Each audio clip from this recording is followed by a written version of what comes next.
Hey guys, what's up? Alec back with the daily stock market and another red day. So this is nothing new. We're all used to it at this point, so it shouldn't bring much surprise. But basically every stock in the whole stock market is red today. So we're going to go over that. We're going to go over how long this is going to last for and if we should be buying now, if we should be waiting for a little bit more of a dip, my thoughts. And let's go over some specific stocks also, like Nvidia is down 6.75% today, for example. This is an example of a stock that I really want to dip so I can buy it underneath $200 per share, or at least under 250 and closer to 225. They also have 59 million in volume, which is a huge volume to have. So the thing is, they're probably not going to be able to maintain that volume, even though it right now it is higher than the average volume. All right, so you might want to be watching Nvidia's volume, and if it starts going to like 30 million, 20 million, that's a sign that it might start dipping and we can buy the dip. All right, we have DraftKings down to $28 per share, down another 5% today. And oh my God, look at the last 3 months. That's just such a disaster for DraftKings stock. And honestly, I feel bad for them, down 54%. They were just at $62 per share. And from their all-time high, which was 70 something dollars per share, they're down around 60% from all-time highs. And long-term traders, there's a lot of buy the dip scenarios right now for long-term traders, a lot of stocks below 52-week holds that can be profitable in a few years, like DraftKings, for example. 3 years, 5 years from now, it there's no guarantee, but it can definitely be a stock that is on top of the world if they execute everything just right. So short term is obviously looking extremely sketchy right now. There's a lot of fear in the market, a lot of fear in the market, and you know what Warren Buffett always says, you should be greedy when others are fearful and fearful when others are greedy. It's one of the best sayings in the stock market. So right now, if everyone's fearful, that in Warren Buffett's eyes, you should be greedy and you should be buying up all these stocks for long term. Remember, Warren Buffett is a long term investor. There's no telling what's going to happen in the short term, and that's why I wanted to get this video out today, because you can see the Federal Reserve holds a 2-day meeting on December 14th, which is tomorrow, and December 15th, which is Wednesday. And it's not supposed to be good. There's supposed to be signals of interest rates coming, interest rate hikes coming. You know, obviously, as we know, the interest rates were like 2 or 3% if you wanted to buy a new home, for example, and they might start raising to 4%, 5%. We can even potentially see 6% on interest rates. And we're also supposed to be expecting and discussing the speeding up of the end of the bond buying program, which is another bearish thing for the stock market. So you definitely want to save some money for the end of this week and early into next week, all right, and into 2022, because there's going to be a lot more buying opportunities, especially as more fear comes into the stock market. Investors will be watching the Fed's new interest rate forecast very closely. So that's one thing to get out of December 14th and December 15th, the Fed's meeting, is the new interest rate forecast. There's also some important data due in the week ahead, including producer price inflation on Tuesday. The retail sales report is out on Wednesday. In the coming weeks, the Feds could decide to speed up the end of its bond buying program and signal that it's expected to start hiking interest rates in 2022. That is already widely anticipated by investors ahead of the Fed's meeting Tuesday and Wednesday. Strategists don't expect much market reaction unless the central bank messaging includes a surprise or its forecast for interest rates hike is more aggressive than expected. And with Jay Powell being so hawkish lately, that could definitely happen.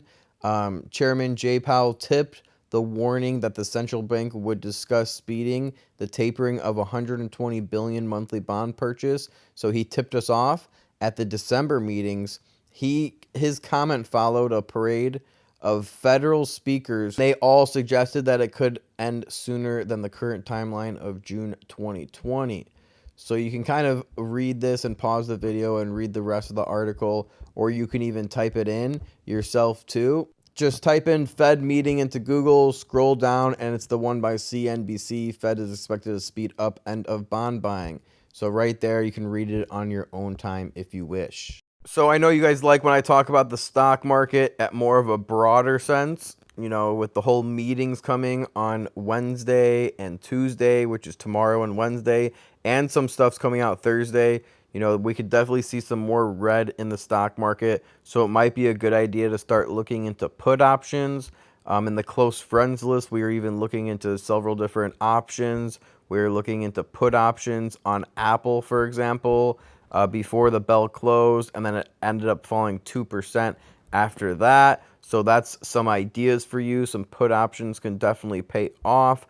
But as far as more, less about the broad stock market, which we talked about, and more into individual stocks, which I know you guys like me to talk about specific and individual stocks. We see Tesla down another 5% today, and it broke below that psychological barrier of $1,000 per share. So there's a good possibility that we'll see Tesla around $875 per share once again, and as low as $650 per share again. So get ready to load up on some Tesla. Next ones I'm looking to load up on the dip is going to be a lot of some big tech like Apple, Amazon. I'm also going to be looking to load up on Microsoft, Tesla, of course. So if Tesla goes to 650 or even 850, I'll be looking to load up on some Tesla around that. Tesla is definitely not at a 52-week low right now like some of the other stocks are, but if Tesla was at a 52-week low, around $550 or $650 per share, definitely be loading up on them. Same thing with Apple and some of these other stocks that you see on my list right here. Roblox, if Roblox was at a 52-week low, definitely want to be loading up on Roblox. And keep in mind, these stocks seem invincible right now that are not at 52-week lows, like Roblox, Apple, Nvidia. But keep in mind, just like how we've seen DraftKings and some other ones crash, we can definitely see the same thing happen in the next few weeks with Nvidia.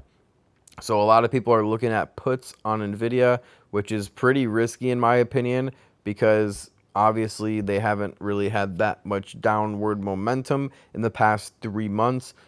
And it's hard to exactly time the exact top of Nvidia. It could obviously keep going higher, but with the whole Fed meeting coming and the interest rates coming, it could definitely be a good idea to start looking into some puts. Now we have Peloton of 7.3%.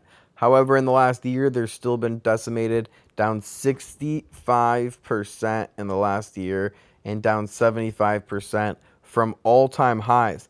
Peloton, like I said, it's hard to time the bottom on any of these stocks.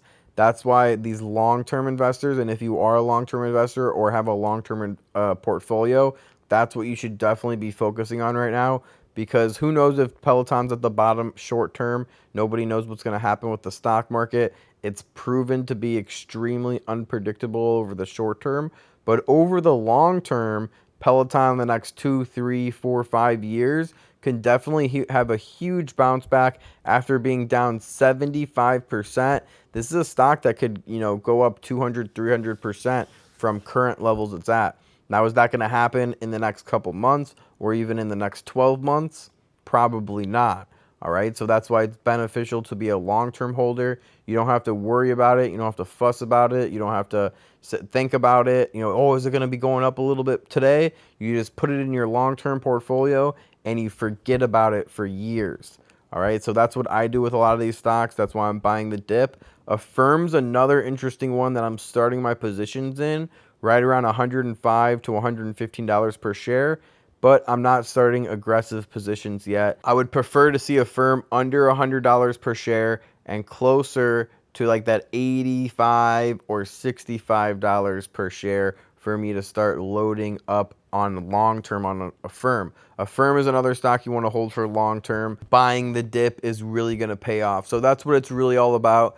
And next up, I'm looking for big dips on big companies like Facebook, Microsoft, Google, Roblox, JPM, Tesla, Enphase, Affirm. These are the ones I'm looking to dip a little bit more than they already have, because I want to buy the dip on those ones aggressively, but they haven't dipped enough yet for me to start buying aggressively. So I'm going to be watching out the next couple weeks for those ones to take a big dip. All right, PayPal is the last one we'll talk about in this video, and it's one of those big stocks like I just listed off, but right now it's one of the only big ones that is at a 52-week low, and it's a great time to buy. Actually, the same thing with Square, but overall, I think PayPal is going to be a better long-term hold. And even if PayPal goes down another 20%, I'm still going to be loading up on PayPal. All right, so you can see earlier in September, they set that support and resistance right around $170 to $180 per share. So if you guys watched this far in the video, PayPal is my favorite stock to buy in the stock market right now, between $170 to $180 per share. And even if it does go lower to 150, to 125, which I don't think that PayPal will, but if it does, then I'll start buying PayPal even more aggressively. All right. PayPal is one that even has some short-term potential, but again, focus on your long-term stocks and your long-term portfolio and your long-term holdings during the dip if you can. So if you appreciate my videos, smash the thumbs up on the video. Make sure you're subscribed with post notifications on, and share this video with a friend if you think that they'll find it helpful as well. And we have the holidays coming up soon here too, so I want everyone just to relax. Kind of don't forget about the stock market, but spend some time with the family. Turn off that switch in your brain that's always thinking about the stock market and money. Switch it off for a little bit. Obviously, we're not at Christmas time yet, but just get into the mode and start preparing and get a lot of the work done now before Christmas, so you don't have to work on Christmas Eve or Christmas Day or even Christmas Eve. You typically want to have those 3 days reserved for family. Now, I understand that not everybody can do that, but if you have the opportunities or the capability, it's a good thing to start planning now, and also start planning now for 2020 and the end of 2021. All right, guys, I'll see you in the next video. And if you guys want to see some success, click that success highlight on my Instagram. See what other people are saying about my one-on-one coaching programs, and DM me if you want to get in that program. All right, guys, remember, don't time the market, buy the market. Peace.